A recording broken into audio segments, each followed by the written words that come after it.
One of the most fulfilling parts of my time with the CSA has been their focus on patients. Really, their primary consideration is high quality and safe care.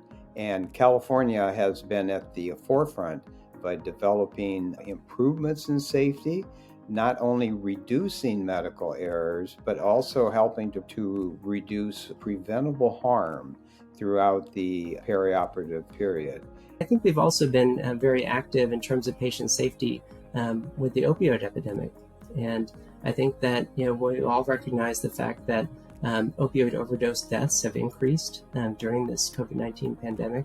And California anesthesiologists and leaders within the CSA have been heavily involved in providing not just education on non-opioid modalities and guidelines for better pain management for patients having surgery, but also have advised our legislators on the importance of having anesthesiologists and pain physicians provide input on many of our policies that govern pain management practices within the state of California. I was the chair of the pain committee during the opioid epidemic for CSA. And so that was a really awesome time to bring together folks from various hospitals, health centers, who are all facing the same crisis. And how do we fix it?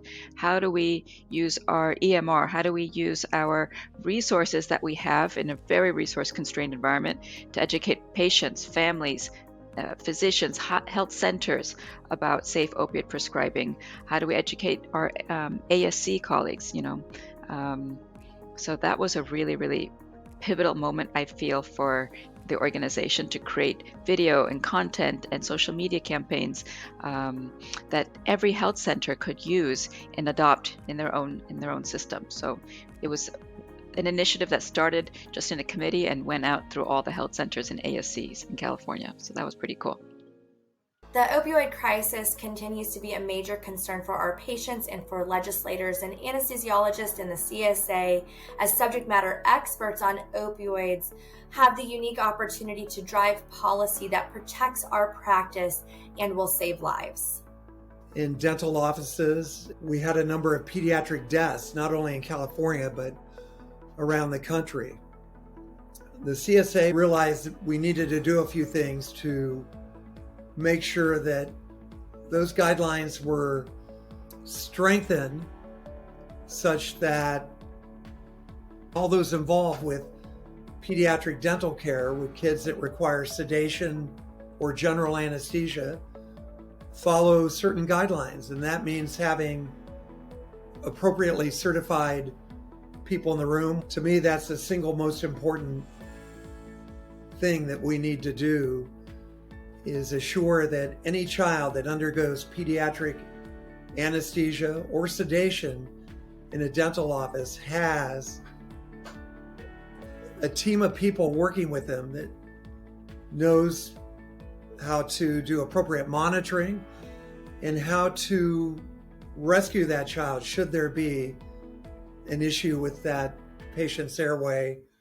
We did get a bill passed which made the regulations stronger, and we got a tremendous amount of publicity out there for parents, for lawmakers, about what the risks are when children aren't properly monitored, both during their dental procedures and during the recovery period, which is arguably perhaps even more important than the intraoperative part.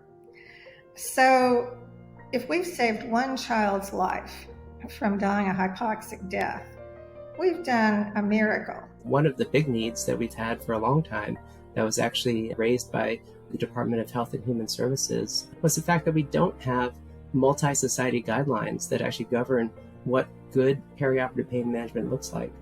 And so the last 2 years, we've been working as part of a 14 organization collaborative, and we produced now 7 principles that actually dictate what good acute perioperative pain management looks like. And I think that these are the types of important activities that not just provide meaningful documentation, but hopefully raise the bar for what pain management looks like for patients in the future. We know that representation matters, especially within the realm of anesthesia.